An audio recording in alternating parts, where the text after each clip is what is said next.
19-year-old daughter, and she has deleted her social media apps. And now she and her friends are sort of done with it. I'm quitting social media in 2026. I've quit social media for good. TikTok, Snapchat, Instagram. Done. Social media has become less social. You can't reach your friends, and you're just competing with all of this remote, abstracted garbage out there.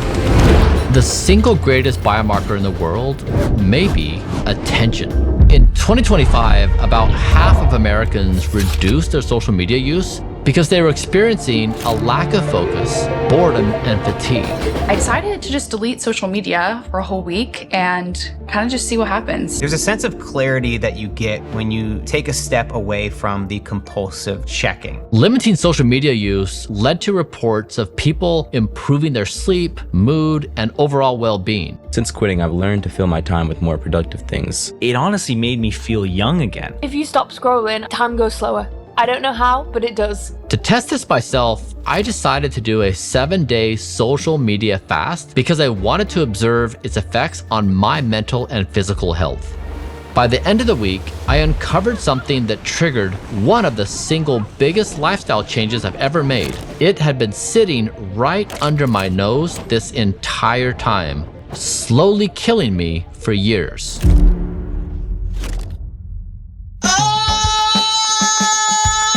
Get out of the way.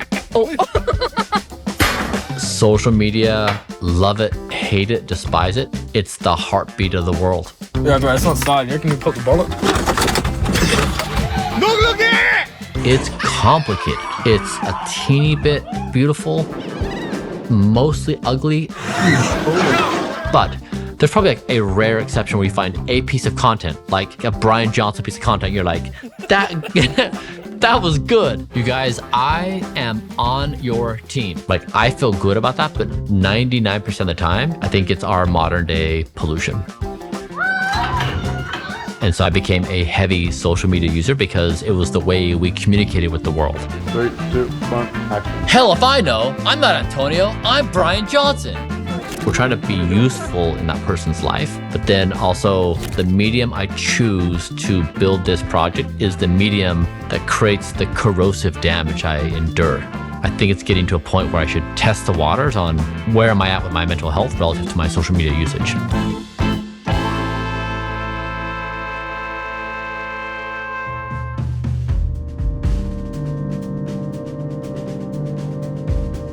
I've collected over 1.5 billion data points on my body. And so what we find is when we do a given thing, we see ripple effects throughout the entire body. So what happens when you stop doing social media?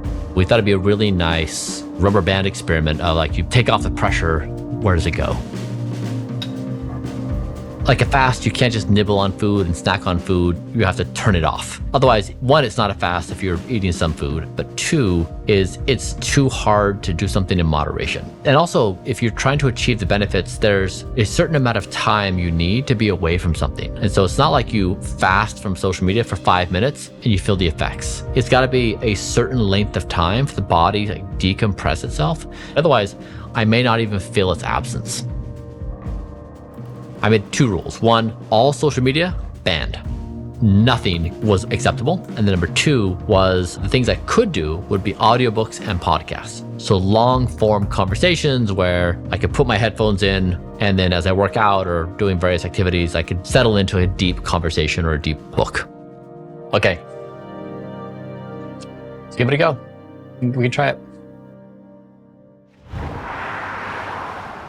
Day 1 was like awkward in the first few minutes of like, what do we want to do? Yeah, like, where do we go? Neither one of us had ever been released from duty. Walk right through here, launch the raft. Easy. So we go get paired? Yeah. Probably could have settled for like a 3-person. This feels like a 9-person, doesn't it?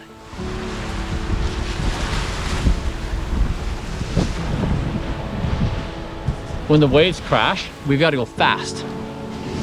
And we have to like basically, okay. It was very much a kid-like experience of unstructured, open play with no expectation from the world.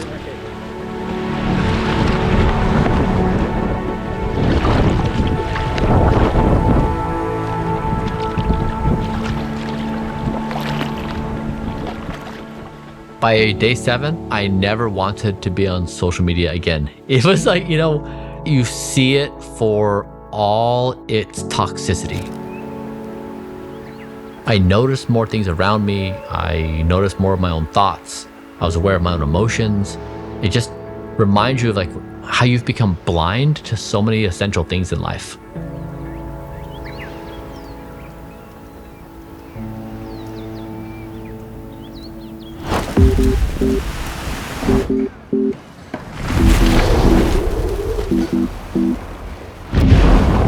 As I got more space around me, things that were right in front of my face that I was oblivious to became apparent. And I think the most jarring one was that I finally could see I had toxic turf in my backyard.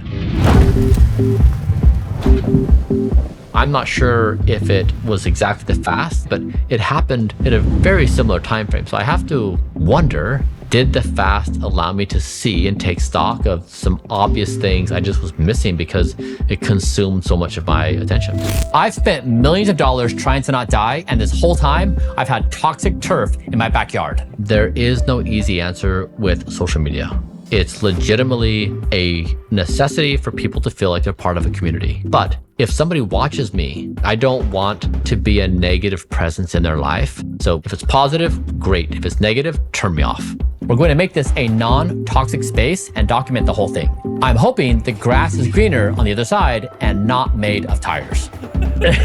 Social media has cornered us to say, if we don't engage, we're not part of the tribe.